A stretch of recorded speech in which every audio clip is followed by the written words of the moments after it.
Le damos la bienvenida a este espacio de Chic Impacto, donde todas las semanas tenemos diferentes contenidos para la niñez, para los padres, para los encargados y también para profesionales que trabajan con nuestra niñez.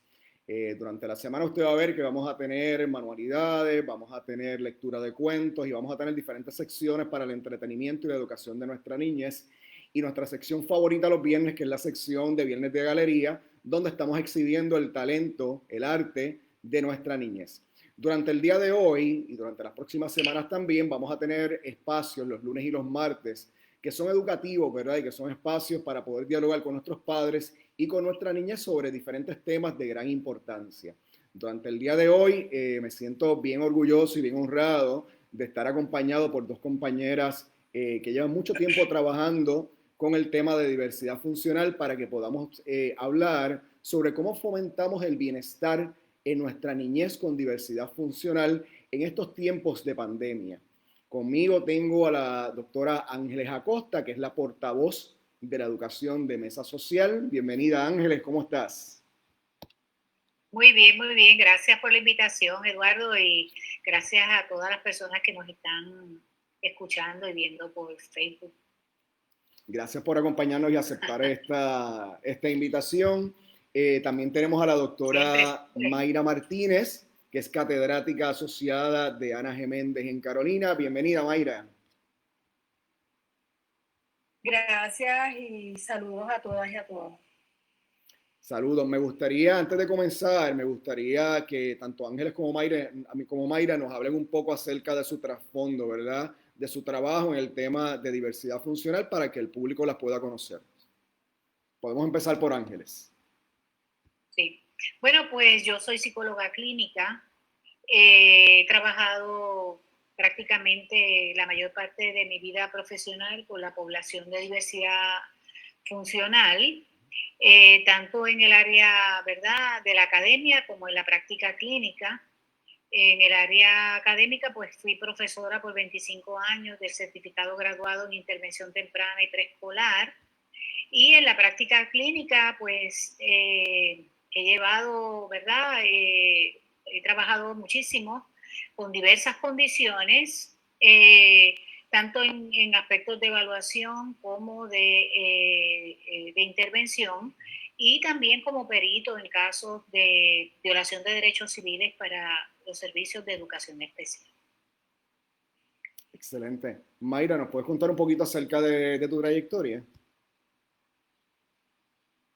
Sí, mi trayectoria es un poco diferente, no todo el tiempo yo he sido psicóloga, inicialmente soy maestra de la sala de clases, estuve 19 años enseñando biología y entonces ahí pues quiero hacer un cambio y empiezo a estudiar psicología y tengo un doctorado en psicología académica e investigativa y toda mi vida he estado vinculada al quehacer educativo. Y pues coordinó un programa de psicología escolar e infantil y de hace, no me acuerdo el año, Dios mío, pero hace muchos años estudié con Ángeles. Ángeles es mi profesora en el programa que hay de intervención temprana, ¿verdad? Y diversidad funcional. Y ahí pues me enamoré de todo esto, pero ya como psicóloga. O sea, ya como psicóloga y ahí comienzo a tener mi práctica privada como psicóloga que atiende niños y niñas con diversidad funcional. Y mi práctica ahora mismo, además de estar en la universidad, está concentrada en prácticamente la población con la que estoy trabajando tienen diversidad funcional. Y son diagnósticos, más estoy trabajando más con niños con trastornos del lenguaje que son los referidos mayores que recibo. Pero gracias a Ángeles, pues estoy en este proyecto de vida que lo he asumido como un proyecto personal.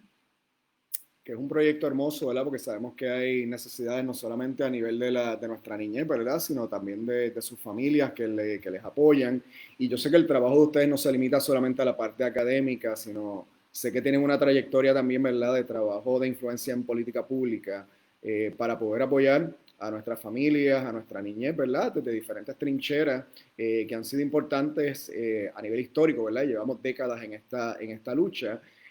Sin embargo, obviamente estamos en un tiempo diferente, en un tiempo que de alguna manera hace que los retos que teníamos hace varios meses atrás sean más grandes, ¿verdad? Y requieran de otras estrategias para poder apoyar el bienestar de nuestra niñez con diversidad funcional, sus familias, sus maestros, a veces nos olvidan los maestros, ¿verdad? Sus maestros también, cómo los apoyamos en este proceso. Así que yo no quiero asumir que todo el mundo que está viendo nuestro Facebook Live conoce lo que es el concepto de diversidad funcional y me gustaría, la que quiera, ¿verdad? Que por favor que me definiera lo que es diversidad funcional.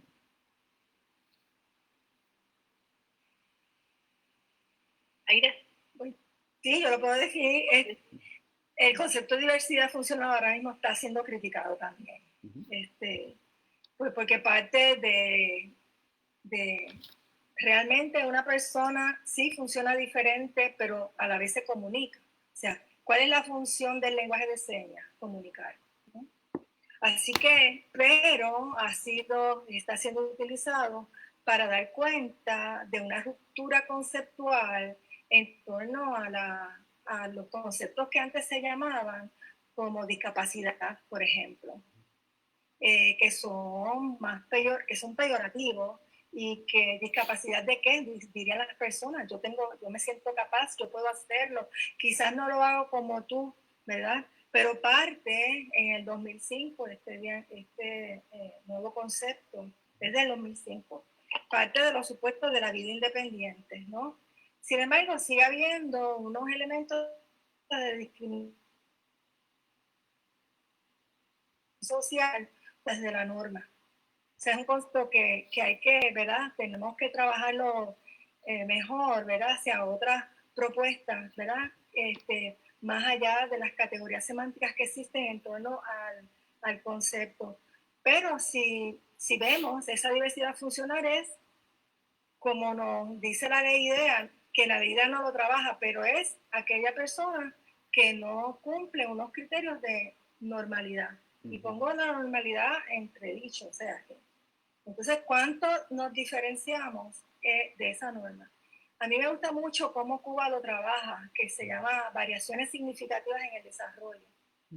Y eso, pues, a mí me hizo mucho impacto, pero aquí no, en Puerto Rico no veo que se use mucho. Y pues, las cosas son, ¿verdad? Caminante en el camino. Y entonces es la diferencia. Esa diferencia en torno a un funcionamiento. Y se está usando mucho, ¿verdad? Para no alejarnos de los conceptos tradicionales de impedido, el llamado impedido, la llamada discapacidad. Definitivo. Les quería preguntar, ¿verdad? A base de esa contestación, ¿cuántas personas, cuántos niños, cuántos jóvenes en el Departamento de Educación tenemos hoy en día con ese diagnóstico de diversidad funcional? Bueno, en este momento el registro, ¿verdad? Del Departamento de Educación, lo que ellos le llaman el Child Count, nos dice de que hay 106,000 niños registrados en el programa de educación especial. La mayoría de ellos son niños con problemas de aprendizaje. Luego la segunda categoría, que utilizando el diagnóstico, ¿verdad? Por decirlo de alguna manera, o categoría diagnóstica de la ley IDEA, sería aquellos con impedimentos de salud. Ahí yo entiendo que deben estar todos aquellos niños que además de tener condiciones de salud como tal, ¿verdad? También deben estar los de trastorno por déficit de atención con hiperactividad. Y obviamente, ¿verdad?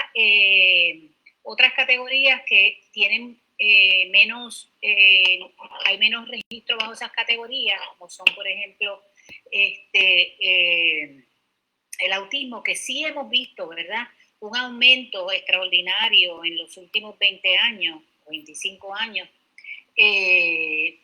pero sí la mayor parte de los niños que están en el registro están bajo la categoría de problemas de aprendizaje. Así que esos niños particularmente están en el salón regular, en su mayoría, ¿verdad? Así que es un número extremadamente alto, porque sabemos que la matrícula para este año del Departamento de Educación es de 283,000 estudiantes, así que eso básicamente es un 40%, y eso ese número nos enfrenta a un reto muy grande como sociedad, ¿verdad? Eso implica, ¿verdad?, que nosotros tenemos que fortalecer, tenemos que exigir y tenemos que luchar por una educación mucho más yo diría mucho más efectiva, más adecuada.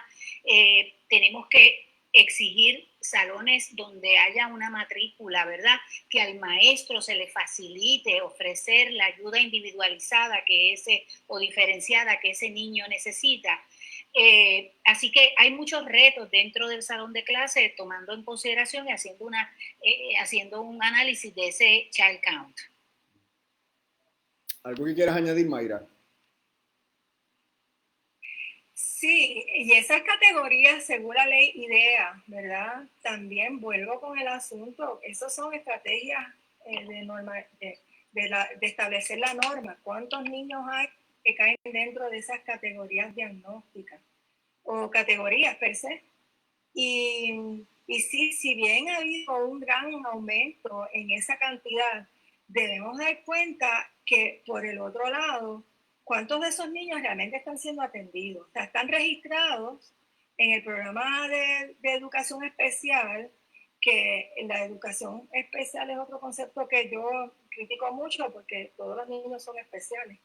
Y entonces vemos cómo la realidad, cuántos de esos niños están siendo atendidos, cuántos de esos niños están recibiendo los servicios apropiados a tiempo, un diagnóstico comprensivo a tiempo, y unas intervenciones educativas, psicosociales, familiares, porque se sigue utilizando ese modelo médico, el modelo médico del diagnóstico, ¿verdad?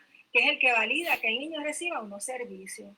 Y ahí es que yo tengo mis dificultades, porque a veces que lo que hay es que trabajar es con el entorno del niño, en atender quizás a través de unas tutorías especializadas, unos rezagos que pudiera contemplar, pero hay veces que para poder recibir los servicios a veces no, para recibir los servicios tiene que tener un diagnóstico. De hecho, y eso es un elemento que hace que aumente, uno de ellos, yo no estoy diciendo que sea el único, pero es uno de los elementos que hace que aumente esa cantidad de casos cuando se pudo haber resuelto el asunto a través de un proceso de intervención temprana o modelo de la psicología escolar, por ejemplo, el Response to Intervention, el RTI.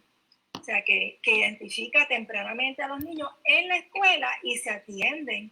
Y aquellos casos que no pueden atenderse por las vías de tutoría o reestructuración de los ambientes, intervenciones por la familia, pues entonces ahí se va subiendo en ese nivel y se atiende más especializadamente al niño. De hecho, la ley ya lo contempla, el Response to Intervention, pero en Puerto Rico eso está en pañales. Me encanta que hayas aclarado eso porque por razones que obviamente no vienen, bueno, con razones que todo el mundo ha visto en la internet, ¿verdad? Por debates que han habido en estos días en foros que no son los foros apropiados, ¿verdad?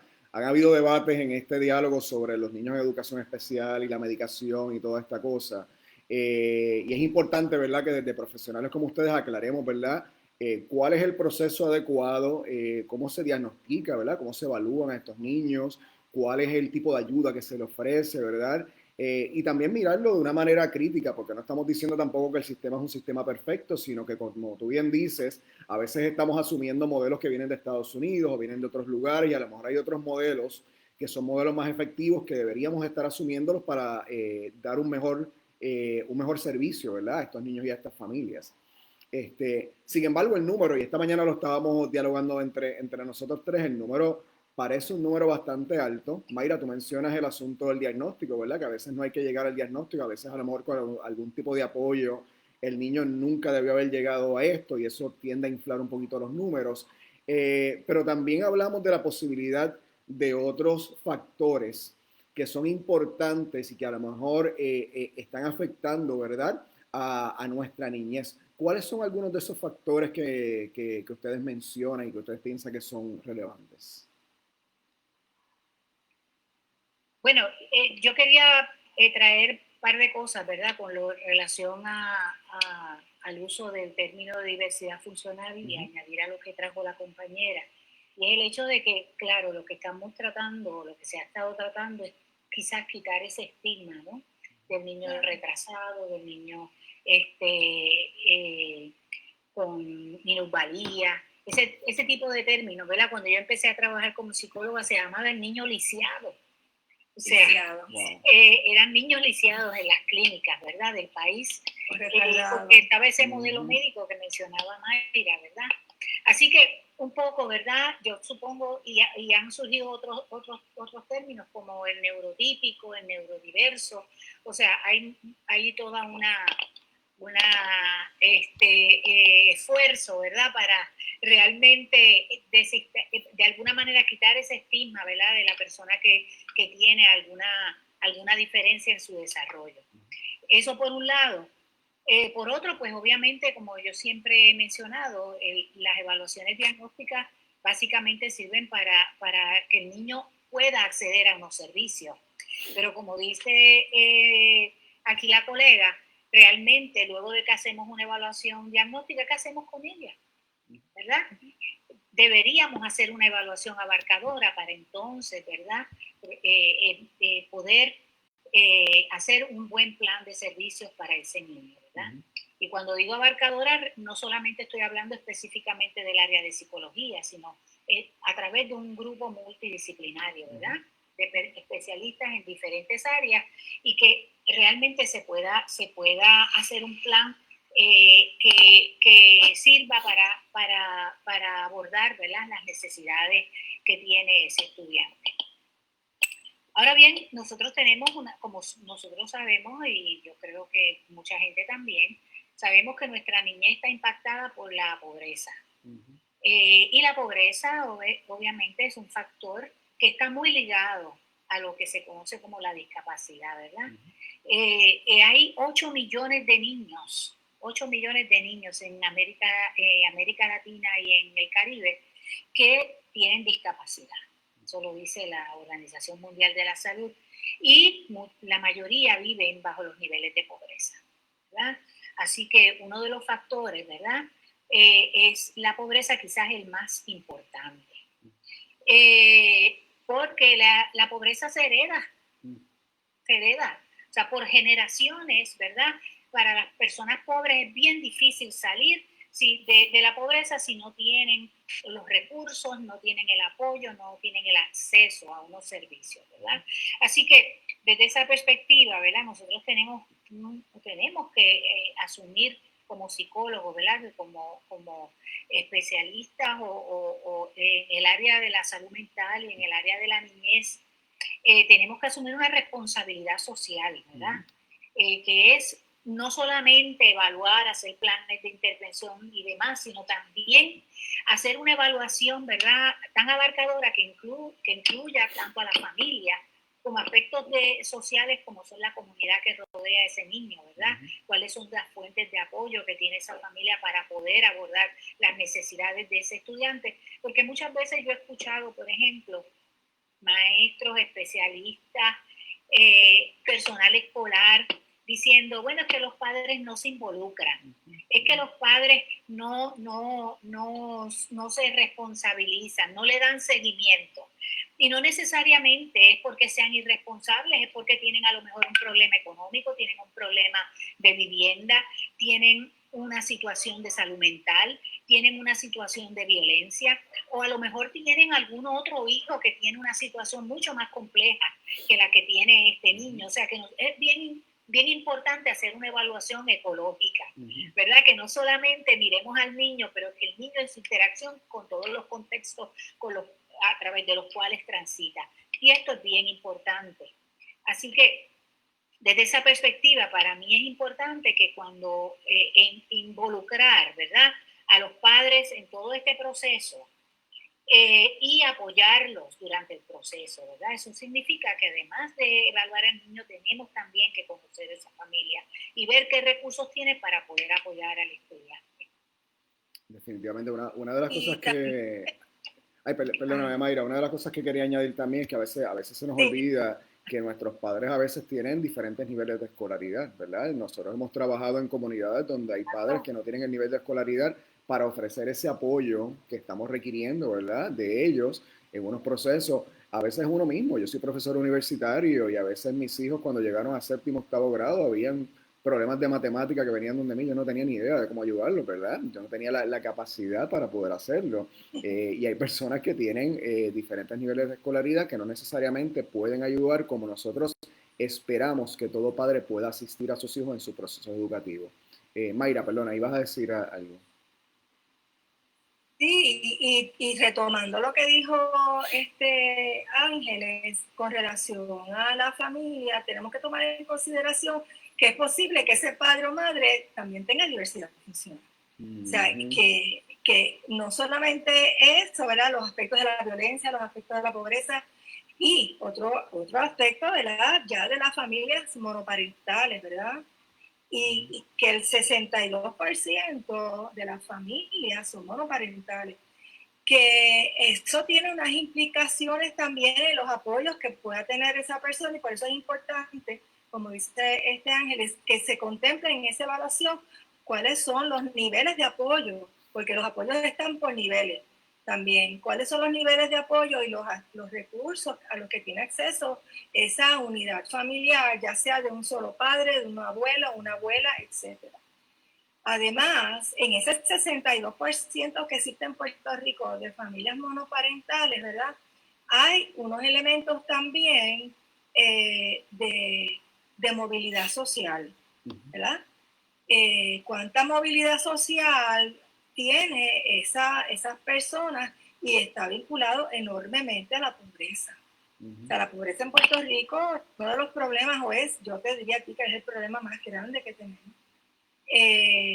Además de otros elementos que están vinculados a esa falta de educación y a esa falta de que hace que nuestros índices de bienestar sean tan bajos en el país con relación a los diferentes aspectos y criterios que están involucrados al bienestar de la persona, de la familia, de la misma sociedad.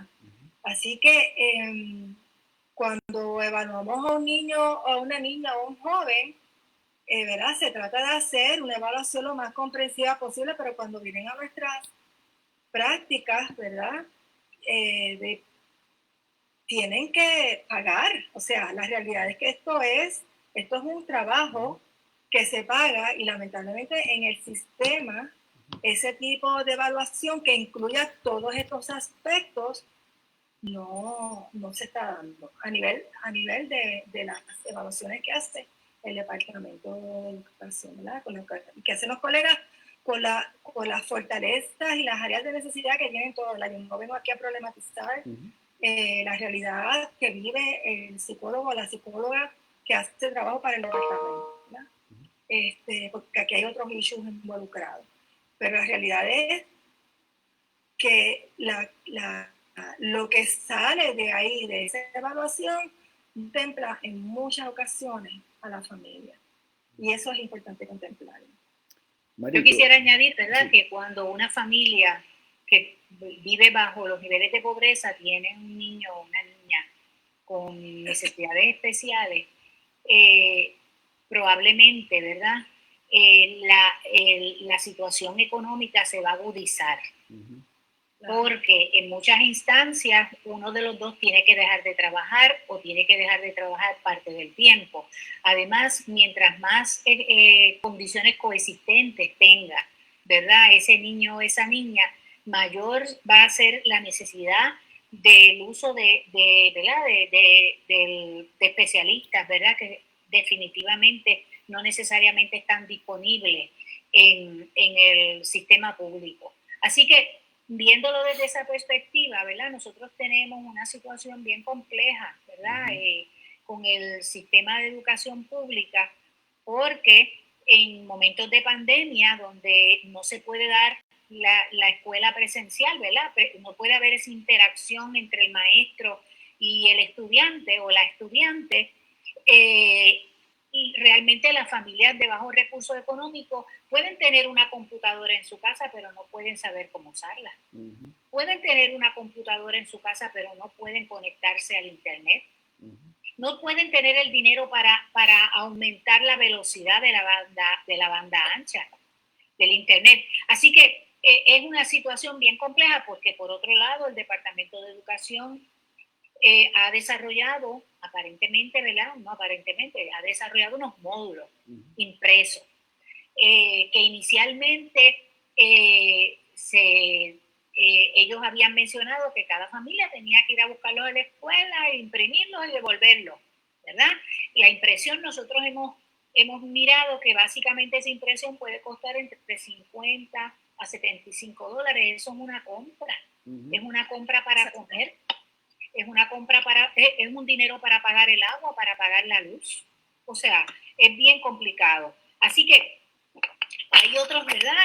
Hay otras familias, pues que sí, que los niños incluso tienen muchas más destrezas, ¿verdad? Que sus mismos padres para manejar todo el sistema, ¿verdad? Uh-huh. Pero al no tener el equipo, pues están usando un teléfono que a lo mejor es el teléfono de Obama, que no tiene la capacidad para poder bajar toda esa información.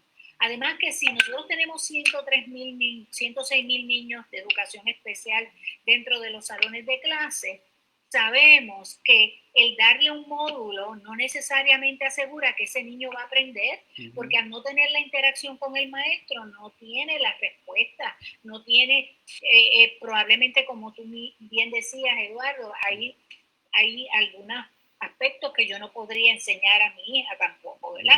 Cuando estaba en la escuela superior, porque ya había pasado mucho tiempo, ¿verdad? Así que desde esa perspectiva, ¿verdad? Y como dice Mayra, hay padres que podrían también tener, ¿verdad?, sus dificultades en el aprendizaje. Así que esto es un reto bien grande para todos nosotros, porque definitivamente el entregar una computadora puede ser muy bonito para una foto, pero no necesariamente puede ser práctico, ¿verdad? Y puede ser funcional. Pero yo creo, ¿verdad?, que hay cosas que las familias pueden hacer durante este periodo, ¿verdad?, para hacia el logro del bienestar de la persona con la diversidad funcional. Y de eso me imagino que vamos a estar hablando también.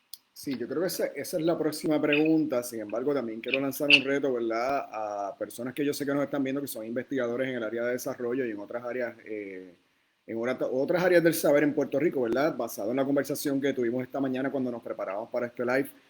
No solamente es la pobreza, ¿verdad? Y cuando hablamos de la pobreza tiene muchas dimensiones de por qué está relacionada, ¿verdad?, a lo que estamos hablando. Pero también hay cuestiones ambientales que a nosotros nos preocupan, que de alguna manera puedan estar afectando el desarrollo de nuestra niñez. Hay situaciones alimenticias, ¿verdad? Yo sé que la Mesa Social y el Task Force Social estuvieron por meses peleando en las cortes con el Departamento de Educación del Gobierno de Puerto Rico para que abriera los comedores escolares, porque la alimentación de nuestra niñez tiene una gran importancia en el desarrollo de su cerebro. Tiene una importancia meramente en que puedan tener un buen acceso a una alimentación saludable, ¿verdad? Entonces son factores que nosotros no vemos, ¿verdad? Y que son importantes que los vayamos investigando para ver de qué manera contribuyen a este número alto de nuestra niñez que está diagnosticada con diversidad funcional. Y yo creo que de eso tú nos puedes hablar mucho, ¿verdad, Ángeles? Porque sé que desde la Mesa Social se hizo mucho trabajo que tenía que ver con la alimentación de nuestra niñez y los comedores escolares.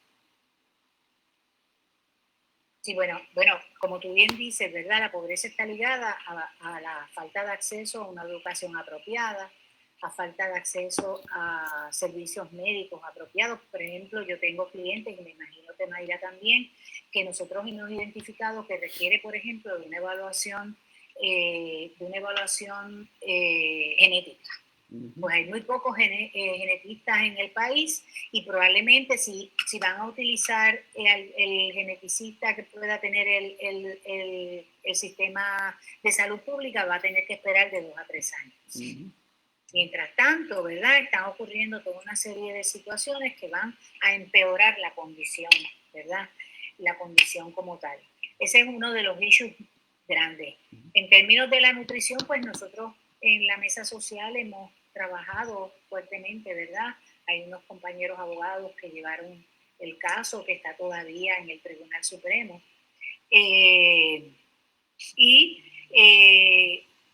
Ha sido bien complicado, ¿verdad? Porque el Estado se ha negado a aceptar que realmente aquí hay un problema de alimentación, que hay un problema alimentario, o sea, que hay una falta, que hay niños, por ejemplo, que de lunes a viernes tienen una alimentación apropiada porque van a la escuela, ¿verdad? Pero recientemente, yo diría que hace una semana atrás, la directora del Banco de Alimentos de Puerto Rico lanzó una campaña diciendo que sí, que hay niños que sufren hambre en nuestro país, porque la gente dice, no, pero aquí nadie sufre hambre, pero sí, hay niños que sufren hambre en periodos críticos del desarrollo, ¿verdad? En periodos en que es fundamental, ¿verdad?, que tengan una nutrición balanceada y adecuada y continua. Así que estamos trabajando esa área.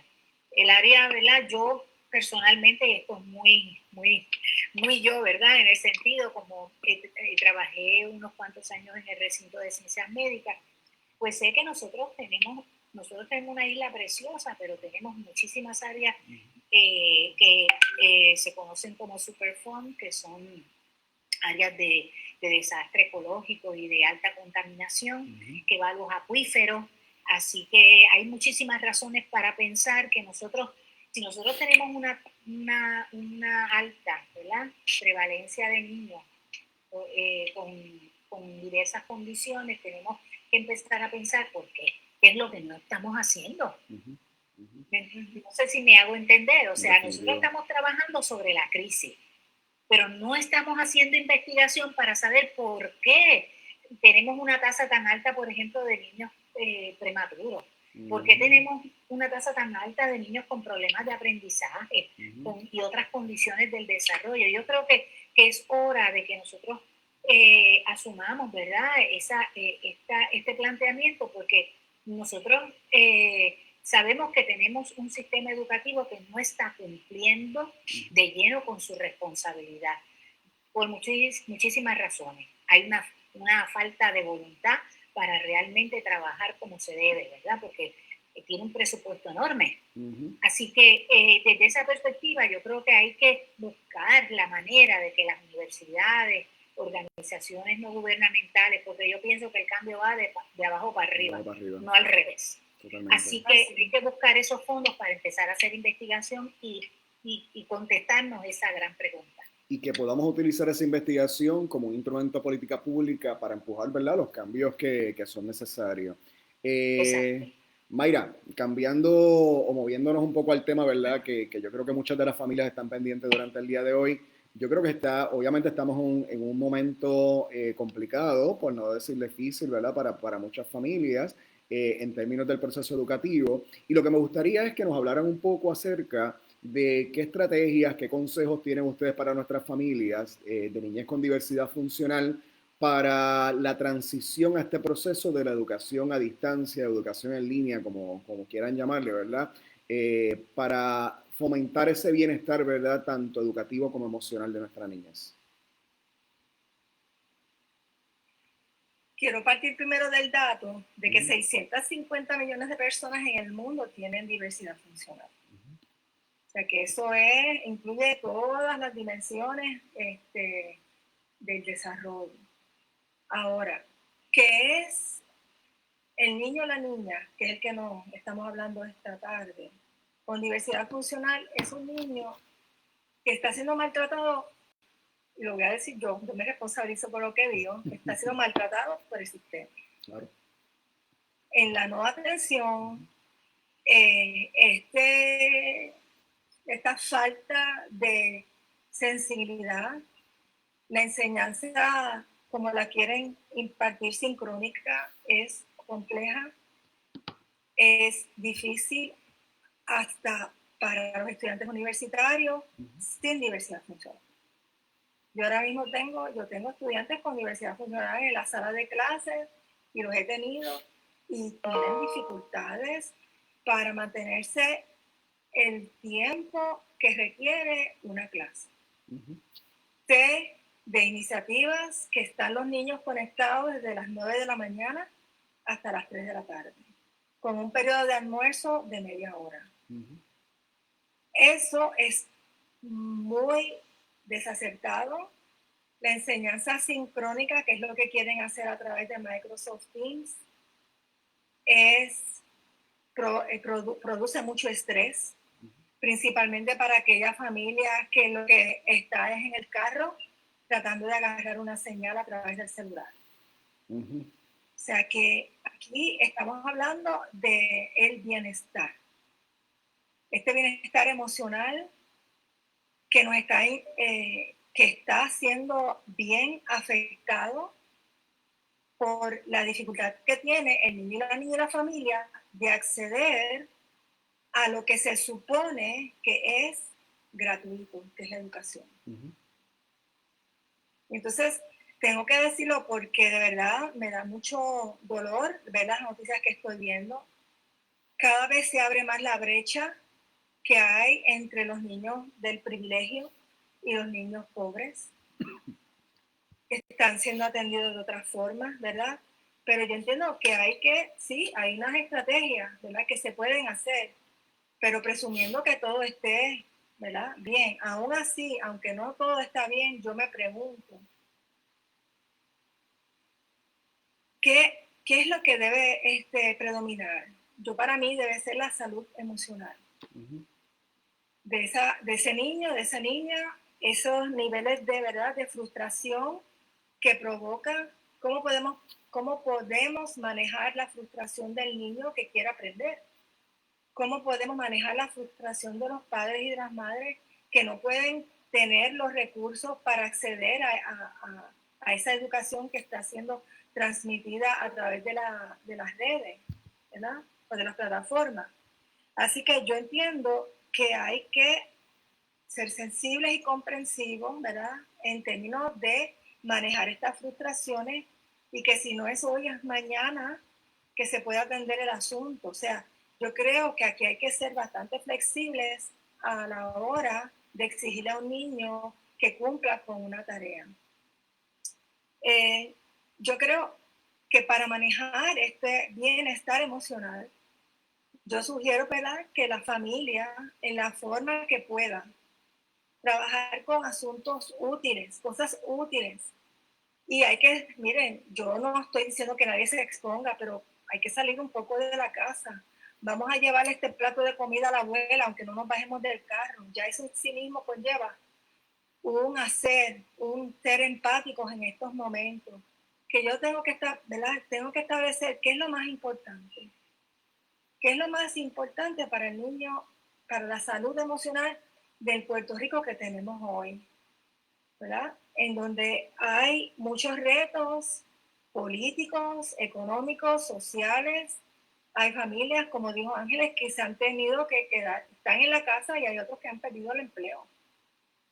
Y que entonces tienen que bregar o manejarle el asunto de la educación de los niños a través de lo que tienen. Por lo tanto, yo sugiero, ¿verdad?, esas estrategias del niño, ¿verdad?, en ese diario vivir, aprender cosas nuevas, como cuando vienen mis nietas, pues sembramos, y pintamos, dibujamos, o sea, cosas que ellas sientan que están haciendo algo productivo, porque a través del sembrar, tú puedes enseñarle el cuidado de la tierra, la sustentabilidad, el producir y proteger lo que consumimos. O sea, que hay diferentes cosas, ¿verdad?, que podemos hacer. Y yo soy de las que pienso que ahora mismo el castigo, porque no hiciste una tarea, yo creo que hay que abrazar más que castigar. Yo creo que el niño debe sentirse en un ambiente seguro, porque estamos viviendo un momento de mucha inestabilidad emocional. Esta frustración ante la brecha digital la tenemos que manejar con tranquilidad. Pero también tenemos que exigirla. O sea, nosotros los adultos y las adultas, las profesionales y las organizaciones profesionales debemos comprometernos más en este reclamo, que yo sé que las organizaciones lo están haciendo, pero yo creo que ya como que 6 meses de encierro está fuerte para manejarnos, ¿verdad? Manejar nosotros mismos y para poder trabajar con los niños y las niñas a través de todo este proyecto que debe ser el proyecto de país. La educación de nuestras niñez debe ser nuestro proyecto de país. Y pues tengo muchas más. No sé si Ángeles quiera argumentar algo más. No te oigo. No te escuchamos. Estamos en vivo, eso pasa. Que fue que tosí para no interrumpir. Se me olvidó.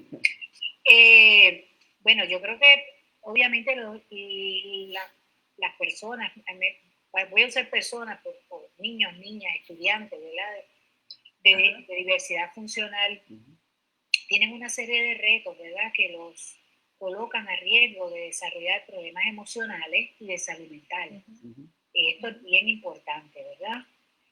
Ya de hecho, incluso cuando la escuela estaba corriendo presencialmente, muchos de los niños con diversidad funcional,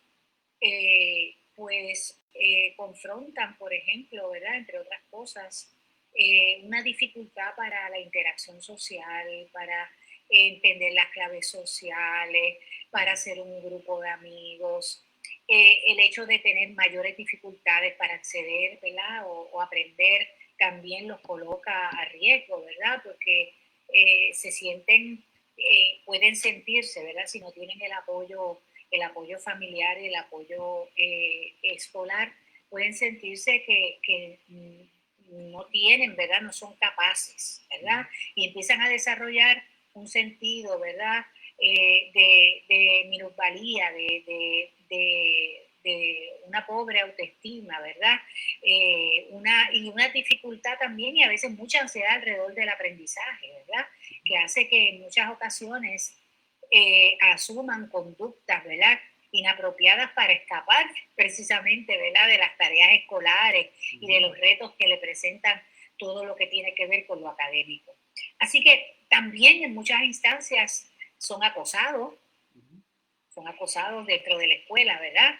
Se les hace difícil, ¿verdad? Ir del salón regular al salón recurso a recibir educación especial. Y además de esto, ¿verdad? Sienten ese rechazo, ¿verdad? Que en muchas ocasiones se da porque nosotros, yo pienso, ¿verdad? Que uno de los valores que nosotros como sociedad hemos perdido mayormente es la empatía.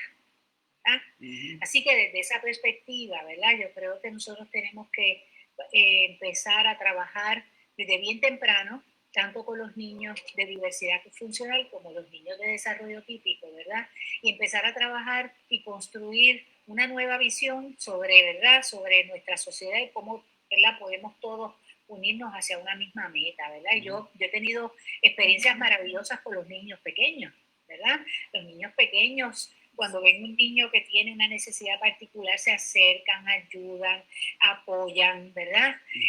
Pero según van creciendo y van de alguna manera, ¿verdad? Aprendiendo lo que significa el estigma, la diversidad, lo que significa lo que es lo diferente y cómo la sociedad lo rechaza, ¿verdad? De alguna manera rechaza toda diferencia, pues empiezan los issues grandes, ¿verdad? Los issues de acoso, los issues de rechazo. Y obviamente pues los niños con diversidad funcional muchas veces se encuentran muy aislados, ¿verdad? Extremadamente aislados de lo que debería ser su grupo social. Este es un issue que tiene que ver con todo lo que he dicho anteriormente, pero también en muchas instancias tiene que ver con el hecho de que nuestras comunidades muchas han desaparecido, ¿verdad? Hoy, por ejemplo, hay familias que, por ejemplo, pueden vivir en, qué sé yo, en Morovis, pero sus hijos tienen que estudiar en San Juan porque sus padres viven allí y entonces los compañeritos viven en Río Grande o viven en Trujillo Alto. O sea, es complicado, ¿verdad? Cuando yo como psicóloga clínica trabajo con las familias de niños con diversidad funcional y intento y trato, ¿verdad?, de que ese niño pueda tener 2, 3, 4 amigos, ¿verdad?, mínimamente, pues es bien complejo porque eso no se da en el vacío, ¿verdad? Yo creo que, o sea, por lo menos de lo que yo he trabajado en mi práctica, ¿verdad?, clínica, lo que trabajo primero es que los padres y las madres de los niños, ¿verdad?, conozcan a los padres y niños de los compañeritos, ¿verdad?, que están en el salón, que se conozcan, que empiecen una relación, y que vayan formando una amistad de manera que puedan integrar eventualmente, ¿verdad?, al niño con sus pares. Es complicado, ¿verdad? En algunas poblaciones es un poco más complicado todavía, porque tú, por ejemplo, yo he tenido grupos de adolescentes o de adultos jóvenes con autismo y todos tienen intereses distintos. Entonces tú dices, bueno, todos tienen autismo, pero son muy diferentes. Eso fue cuando dando mis primeros pasos en el autismo, ¿verdad? Después ya yo sabía que tenía que hacer otra cosa. Pero lo que es la complejidad, ¿verdad? Así que esa parte, ¿verdad? Yo creo que es bien importante que los padres y las madres apoyen en que sus hijos tengan un grupo de amigos, ¿verdad? Y eso solamente se hace si las escuelas además apoyan la inclusión, apoyan y trabajan destrezas sociales con todos, ¿verdad? Porque yo he ido a escuelas, por ejemplo, donde los niños me han pedido a mí que yo como la psicóloga de este niño les explique qué es lo que pasa con él, cómo ellos pueden, ¿verdad?, hacer una conexión con ese otro niño, que es maravilloso, ¿verdad? Y cuando yo hice eso la primera vez, yo dije, esto es lo que yo tengo que hacer básicamente cuando cuando yo trabaje con un niño en mi oficina que tiene una dificultad para poder conectar con otro. No porque él no quiera, probablemente él no tiene las destrezas y los otros no saben cómo abordarlo. Así que yo creo que es importante, ¿verdad?, que los padres, que muchas veces cuando tú tienes un niño con diversidad funcional, pues tú piensas que es un niño vulnerable, que es un niño que puede ser afectado por otros, que puede ser, ¿verdad?, de alguna manera lastimado. Pero yo creo que definitivamente hay que tomar la iniciativa. Esa es una recomendación que yo le hago a las familias. Yo creo que hay dos cosas que ustedes han dicho, ya nos quedan como unos 15 minutos, que ustedes han dicho que yo quiero resaltar, ¿verdad? Y yo creo que una cosa bien importante es la humanización de la educación en estos momentos que no son momentos como otros, ¿verdad? No podemos estar estableciendo los estándares ni teniendo las expectativas que teníamos cuando estábamos en el salón de clase, porque la educación es sumamente diferente. Ustedes han establecido una serie de retos que tienen las familias y estoy seguro que hay un zafacón de otros retos que se pueden mencionar. Por ejemplo, hogares que nos hemos encontrado donde hay 3 y 4 niños, ¿verdad? Viven en pobreza y no necesariamente hay recursos tecnológicos para todo, ¿verdad? Y el poder compartir la misma señal de internet, aunque tengan señal de internet, se convierte en un reto. O la cantidad de trabajo que se les manda, que necesitan, ¿verdad?, utilizar de cierta cantidad de data de los celulares, ¿verdad?, de la internet. Cómo se complica, ¿verdad?, la situación para muchas de nuestras familias, y humanizar ese proceso en un contexto también donde nuestra niñez ha perdido algo vital, y es la socialización como la teníamos antes, ¿verdad? Que es algo que no hemos tocado, ¿verdad? Yo veo a mi niña de 5 años ver a su vecina de lejos y tener que hablarle de marquesina a marquesina y no poder jugar y no poder tocarse, y abrazarse y darse un beso y poder correr juntas, ¿verdad? Son cosas, ¿verdad?, que evidentemente hacen que el desarrollo en este momento sea difícil, sea un reto, ¿verdad? Y por otro lado, la parte del privilegio, ¿verdad? ¿Cómo legislamos desde el privilegio? ¿Cómo diseñamos estrategias desde el privilegio sin tener pleno conocimiento de cuán diverso es nuestro país, ¿verdad? Porque no es lo mismo aquel que tiene acceso a todas las comodidades y todos los recursos que aquel que vive en comunidades empobrecidas, que viven en pobreza, ¿verdad? Que tienen una falta de recursos, que no llega a la internet, que se va la luz constantemente. Y esto no solamente, sé que estamos hablando, ¿verdad? Aquí en Chile Impacto hablamos de niños de 0 a 10 años, pero yo tengo estudiantes universitarios cogiendo clases en sus carros, que tienen que ir al área blanca en el colegio de Mayagüez para poder tener una señal. Usted sabe lo que es coger clase en su carro. Y que para poder tener una señal de internet, o sea, es un reto el poder educarse hoy en día. Y quería como que, ya que nos quedan como unos 10 minutos, quería cerrar un poquito hablando sobre esa parte social, ¿verdad? ¿Cómo ustedes o qué consejos tienen ustedes para los padres para poder fomentar esa parte social de manera creativa, ¿verdad? Porque es una parte esencial del desarrollo de nuestras niñas. Yo puedo hablar de la experiencia que tengo con los niños que estoy trabajando, pero también con mi familia, ¿no? Por lo menos tengo conocimiento que yo he recomendado inclusive, mira, no es distanciamiento físico, no es distanciamiento social. Y con los cuidados que podamos tener, por ejemplo, pueden tener, verse, aunque sea de marquesina a marquesina, y hablar y jugar en la distancia con algo. Y yo entiendo que yo sé de una iniciativa de una persona que gratuitamente está dando clases de yoga a los niños y a las niñas por Zoom. Yo sé que no es lo mejor, ¿no? Pero lo que es, les guía la respiración. O sea, que hay diferentes formas de atenderlo, pero a nivel de los niños, de esa socialización, yo tengo una de mis nietas, se llama por WhatsApp y habla con sus amiguitas. No es lo que ella quiere, lo que dura es nada, la conversación, pero por lo menos es algo, es algo. También yo recomiendo, no, porque lo estoy viendo también, clubes de bicicleta. Los niños se están organizando y están corriendo bicicleta juntos y se ríen y compiten y hacen morisquetas o marionetas, lo que sea, en las maniobras, pero están unos al lado del otro, pero no se tocan. Y lo que hacen es, por lo menos están una hora de eso es actividad física, las endorfinas se activan, el niño se siente feliz y la niña, y entonces también socializa, porque vente para acá, mira, vamos para allá. O sea, eso, correr patines, yo lo estoy viendo también en mi comunidad, lo estoy viendo, que corren patines, y lo que hacen es que mientras corren patines no se tocan, pero hablan.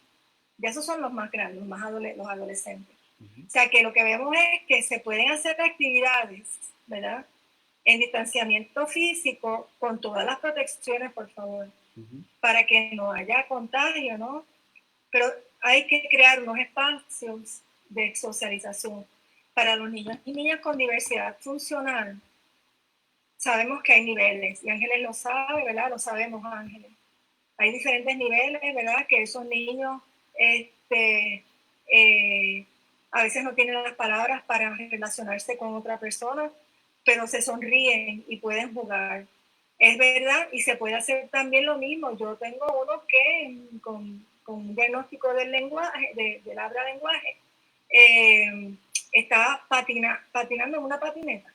No los patines tradicionales, en una patineta y así con otro amiguito del vecindario y los por media hora. Y los papás lo vigilan y por lo menos están ahí jugando. O sea, yo creo que este asunto de la socialización, que no solamente socializan los niños con los niños, las niñas con las niñas. Ese niño o niña conoce a otros adultos, ¿verdad? En la escuela. El conserje, la señora que sirve la comida del comedor. Y eso le da al niño y la niña unas destrezas de socialización con las diferentes personas que les rodean en su comunidad escolar. Cosas así que más podemos hacer, ¿verdad? Para promover esa empatía, es eso, es estar pendiente al otro, hacer una llamada, ¿verdad? En la medida en que se pueda. Yo sé que quizás estoy hablando desde el privilegio, y eso es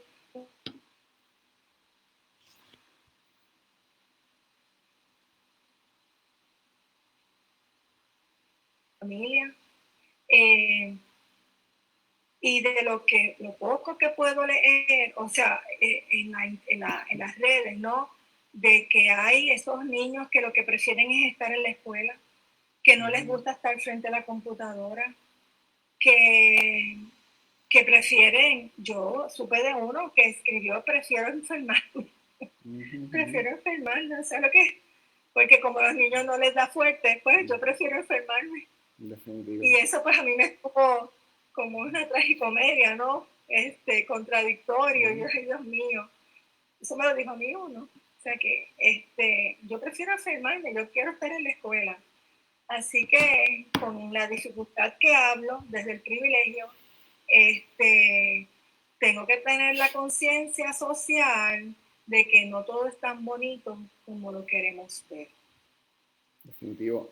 Ángeles, me gustaría, como nos queda poco tiempo, me gustaría hacerte la pregunta de qué sugerencias tienes para los maestros y las maestras, porque yo creo que en este discurso a veces nos olvidamos de nuestros maestros. Yo sé que están tratando mucho de hacer labores titánicas. Yo los otros días tuve una conversación con la maestra de mi hija de kindergarten. Ella está a punto de retirarse, este es su último año como maestra, y le ha tocado asumir todo este cambio pandémico de educación a distancia en su último año. No ha sido fácil, ha sido un estresor grandísimo, y a veces no vemos, ¿verdad?, también esa parte humana y de dificultad de nuestros maestros, ¿verdad?, y de poder adecuar de momento lo que eran técnicas que tenían para el salón de clase a una educación virtual. ¿Qué recomendaciones tú tienes para ellos y ellas?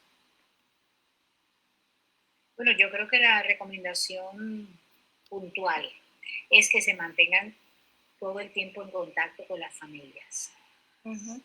Todo el contacto con una comunicación periódica, frecuente, respetuosa, ¿verdad? Yo sé que los maestros lo son, pero traigo esto porque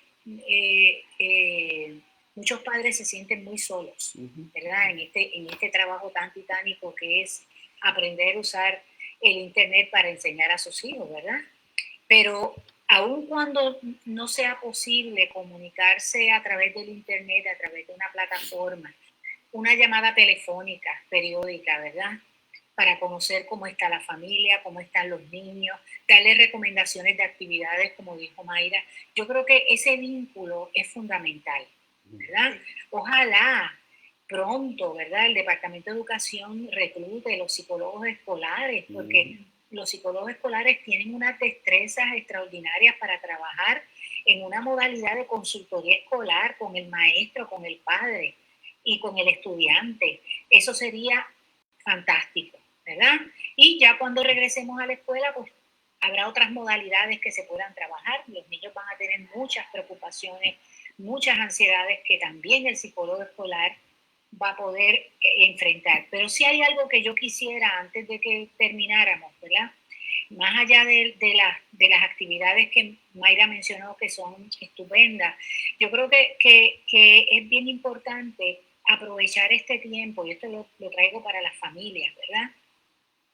Cuando yo empecé a estudiar intervención temprana y a saber qué significaba la intervención temprana, uno de los aspectos, ¿verdad?, que yo creo que son más importantes es que en la medida en que nosotros tenemos un niño con necesidades especiales, mientras más autónomo, mientras mayores capacidades tiene para él poder resolver situaciones tan sencillas como bañarse, como vestirse, desvestirse, como comer con cuchara, tomar de vaso. Estoy hablando de poblaciones que están bastante comprometidas, ¿verdad?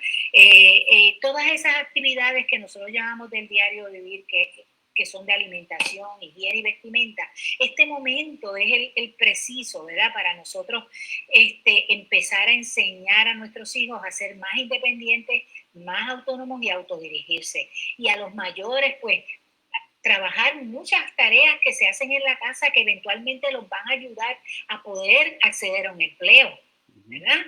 Cuando tú por ejemplo, enseñas a un niño a barrer, a mapear, a pasar el paño, estás enseñando un empleo de mantenimiento. Cuando tú le enseñas a limpiar unas ventanas, cuando tú le enseñas a usar un trimmer, a bañar un perro, a lavar un carro, tú estás enseñando una destreza que eventualmente ese niño puede utilizar y puede incluso acceder a un empleo. El nivel de satisfacción que va a tener ese niño y la seguridad que va a tener ese niño sobre sus capacidades no tiene precio. Así que yo sugiero, ¿verdad?, que este es el momento preciso para que ese niño y esa niña logren ese bienestar, ¿verdad?, que es ese sentido de satisfacción interna que tenemos porque podemos hacer cosas y las podemos hacer bien y no necesitamos necesariamente todo el tiempo el apoyo de la vida. A mí me gustaría cerrar, ¿verdad? Porque ya se nos acabó el tiempo. Me gustaría cerrar diciendo que yo me acuerdo cuando comenzó esto de la pandemia, la gente ponía mucho, y no lo he visto últimamente, ponía mucho, ojalá seamos diferentes cuando se acabe esto, como que al otro lado seamos algo diferente. Y yo creo que una de las cosas que tenemos que reflexionar es en la relación entre la escuela y la familia. O sea, yo creo que en algunos contextos, y he visto memes por ahí, he visto memes por ahí diciendo, ahora los papás saben lo difícil que es educar. Bueno, claro, los papás no son maestros, ¿verdad? Así que definitivamente, pues es difícil educar, ¿verdad? Y por otro lado, la empatía del maestro, de lo que conlleva esta transición, de lo que conlleva estar en un salón de clase con 30, 35 estudiantes, manejar conducta, ¿verdad? Y poder tener las destrezas para enseñar. Si algo a mí me gustaría decir, ¿verdad? Y resaltar de lo que ustedes dijeron en este live, de todas las cosas maravillosas que han dicho, ¿verdad? Yo creo que podemos tener parte 2 y parte 3. Es que asumamos esto con humanidad y con empatía.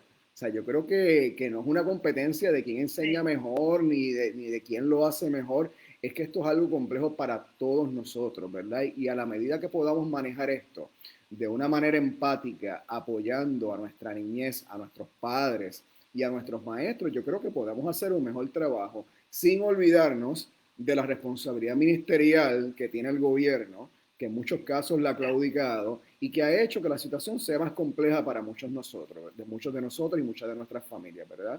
Sí. Así que nada, quiero darle las gracias, de verdad que para mí un privilegio y un banquete tenerlas a las dos, ¿verdad? Y espero que nuestras familias, nuestros estudiantes que han estado escuchando de muchos programas de psicología escolar, nuestros maestros, ¿verdad? Y otros profesionales que nos han escuchado durante el día de hoy, se hayan beneficiado. Va a estar esta grabación en nuestra página disponible, la podemos compartir en la página de la coalición. No sé si quieren hablar un poquito rapidito cuál es la dirección de la coalición, si se acuerdan. En la coalición, bueno, la podemos poner nosotros en el live. Exactamente, la pueden buscar, ahí mismo vamos a compartir también el video y esperamos que sea de provecho. Si tienen alguna pregunta, la pueden dejar obviamente en los comentarios del live y nosotros trataremos entonces con los recursos de poder contestárselas. Así que nada, gracias Ángeles, gracias a Mayra. Gracias. Eduardo. Que tengan buenas noches y que puedan descansar y mucho éxito a todos en sus procesos educativos. Buenas noches. Gracias. Buenas noches.